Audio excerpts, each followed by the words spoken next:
Hello, everybody. I guess you can see my screen now and hear me okay. If not, please give me a shout. So many thanks to the organizer and Dan for inviting me to this fascinating meeting and giving opportunities to talk about not a novel, but still a very interesting subject of structure similarity problem in structural biology, I shall call it like that.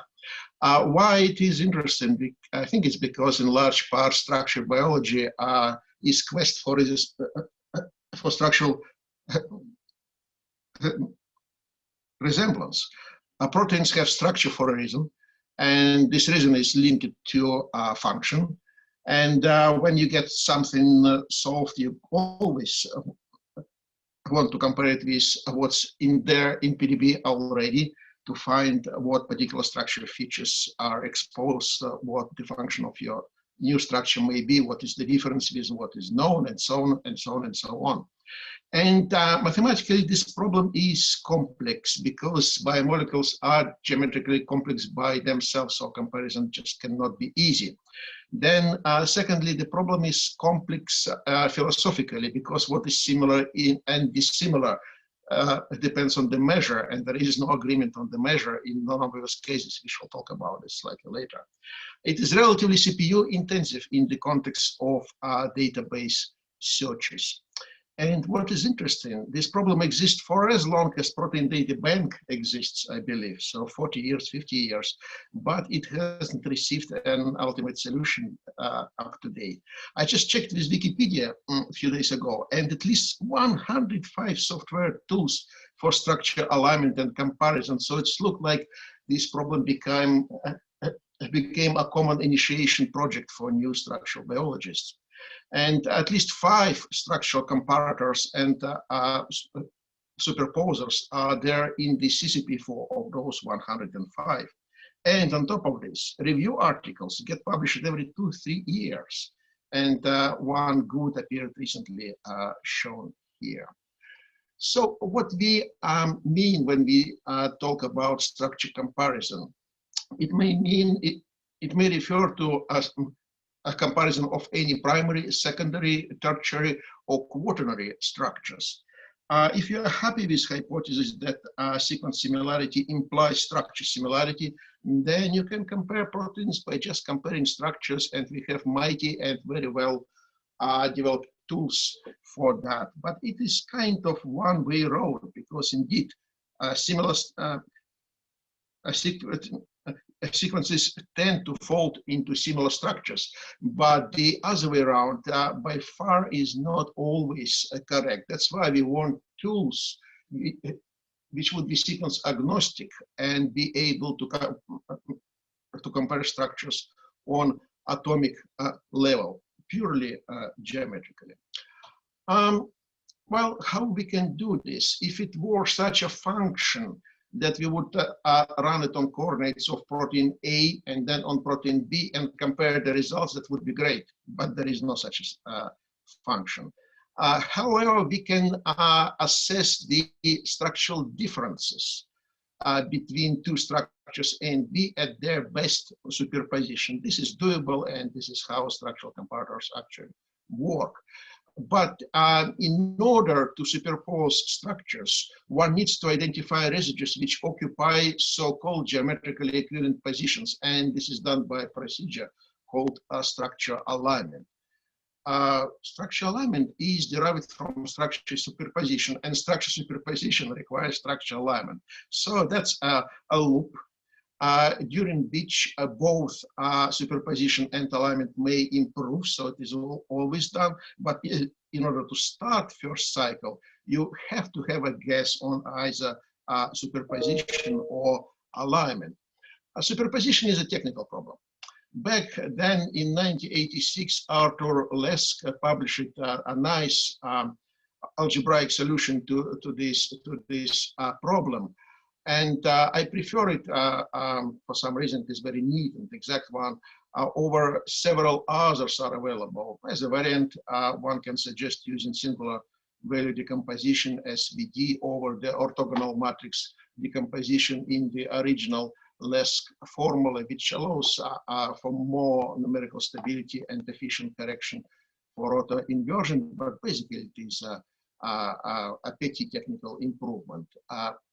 I stress there are other solutions to this problem. But how to get these pairs of matching atoms in both structures A and B in first place? This is a little bit less clear. Firstly, of course, we can align sequences of structure A and structure B, and then say similar residues correspond to each other. This works in many cases, but it mostly works when sequence identity is high, structures are similar, and the problem then, it is not that interesting. We are interested in cases which are less obvious. Second approach is to make a graph matching between structure A and B, which is a special procedure, giving you correspondence on atomic level. That's the probably best approach, but it is not tractable numerically for structures of a protein size. Therefore, this approach may be modified by matching not atoms, but larger blocks, like secondary structure element, helices, and strands of two structures, running same graphical matching procedure over them, not over individual atoms, and get correspondence between helices sequences and other secondary structure elements if needed. And this is what program SSM, secondary structure matching in CCP4, is built on as an idea. GESAMT in these terms does a symbiotic alignment and superposition. I'm not sure that this approach is unique, but I'm not able to just say that it is used in any other method. What GESAMT does, it splits both structures into a manifold of overlapping structural fragments, short fragments, like 5-7 residues, and calculates superposition matrices between all of them. Then next, it tries to cluster them using Smith and Waterman algorithm like for sequences, but instead of comparing residue types, it compares transformation matrices and then aligns subchains, subclusters of compared structures such that they have approximately the same transformation matrices, and then refines the result in order to get a common global or consensus superposition matrix and better correspondence between individual atoms. So that, for example, the clash between overlapping fragments here is resolved in some way such as to optimize a certain score. Score is the key. Universal measure, as I mentioned before, does not exist in this problem at all. Traditionally, similarity is measured by RMSD, root mean square deviation between matching atoms. But this is a good measure only if all residues in both structures are aligned. You can always align 2C alpha atoms with nearly zero RMSD in two structures, but this is meaningless. We can look at the alignment lengths of full number of matched atoms. And it's also not good because you can align all of them, but with a higher RMSD. So the Q score was meant to be a compromise between these two, between alignment lengths and RMSD, normalized in such a way that it is always in the range between 0 and 1, when 0 corresponds to a complete dissimilarity and 1 always corresponds to perfect identity.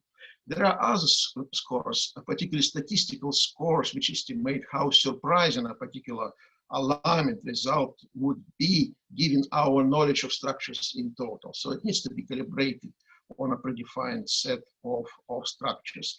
Therefore, such measures, they are extremely interesting in evolutionary sort of studies, but they are difficult to maintain in general because our knowledge of structure changes with time, and therefore such scores would float in time as well. It is not too convenient, but they may be used, and they are notoriously difficult to formulate in a structure world. While for sequences, they are used widely and known very These slides demonstrate you different results obtained with different scores. Chain A of structure 1, key, and 0 was matched against all structures in scope database version 1.61. And the lowest RMSD match was obtained like shown in this picture. The query, the yellow is the query, 1 key and 0, and cyan is structure from scope database. So that RMSD achieved was 0.9 angstrom, which is pretty good, but only 13 atoms out of 184 were aligned here, rubbish. Another extreme, highest number of aligned residues. 89 of 184 were aligned, which is not too bad, but is a very high RMSD, and you don't see a resemblance here. While if you concentrate on hits with maximal Q score, which is compromised between these two, then you get quite a reasonable visual resemblance of a substructure match here with a reasonable RMSD and fairly reasonable alignment length in this particular case. These slides expresses a slightly different message about the scores which I want to pass here. This is comparison of same three scores, alignment lengths, RMSD and Q score, passed through different structure aligners out of those 105. I cannot do 105, but 3 of them were matched. SSM and VAST at NCBI in Bethesda, Washington. SSM against combinatorial extension in San Diego Supercomputer Center was done a number of years ago, sorry.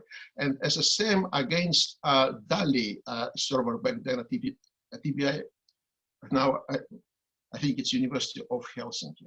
So all of them are different. Blue line VAST in number of alignment lengths is below what SSM gives. RMSD is just the opposite. Combinatorial extension like swaps it around, and the least server gives about the same. But when we look at Q scores, they are approximately matching in all of these cases, which makes you think that different aligners simply choose different balance between RMSD and number of aligned residues. And therefore, combined score may be still an optimal compromise to compare results from different sources. This plot is something more interesting, in my opinion. When we do comparison, we are interested in how sensitive and specific a particular tool is. And therefore, this analysis is called coverage versus error curves, or in simple words, true positive rate against false positive rate. The higher true positive rate, the lower false positive rate is better. Therefore, the lower is the curve, the more specific and more sensitive a particular aligner is. And these results were obtained for fat cut aligner developed by these authors and on database which they used in this publication. You have a minute or two left, Eugene, sorry. I'm sorry? You have a minute or two left. 1 minute, okay. And GESAMT were compared. So GESAMT showed much more sensitive and specific results here. The reasons for this are not clear and were not understood. So please take it as a medical fact. GESAMT takes between microsecond and 10 seconds to compare the structure. In two modes, one gives fairly high Q scores, another one gives reasonable Q scores at about 100 times a faster solution. GESAMT functions are pairwise alignment when only 2 structures are considered, multiple alignment when more than 2 structures are considered, database searches, so given a structure, it finds a similar one in the PDB or a custom database. And also it can identify conserved structural domains in 2 given structures where it shouldn't be confused with ProSmart, which is part of a suite developed for generating external restraints. Remaining slides are to demonstrate that GESAMT is integrated in CCP4I2, can compare two structures from, for example, the import model and one built by Buccaneer here. You can visualize it in terms of RMSD deviation pure residue and also in CCP4MG, where small deviations are seen here. In CCP4 Cloud, it has three modes. PDB scan, when you search your query along all the PDB, pairwise and multiple. Graphical output on many parts, same RMSD pure residue and visualization in ugly mode for pairwise, for multiple alignment here, three structures were compared. This is the end and acknowledgement to CCP4 and BBSRC for funding, and also to acknowledge that the GESAMT was largely based on ideas of SSM project, which is a predecessor of this one. That's all. I'm ready to take questions, please. Super. Thanks a lot, Eugene.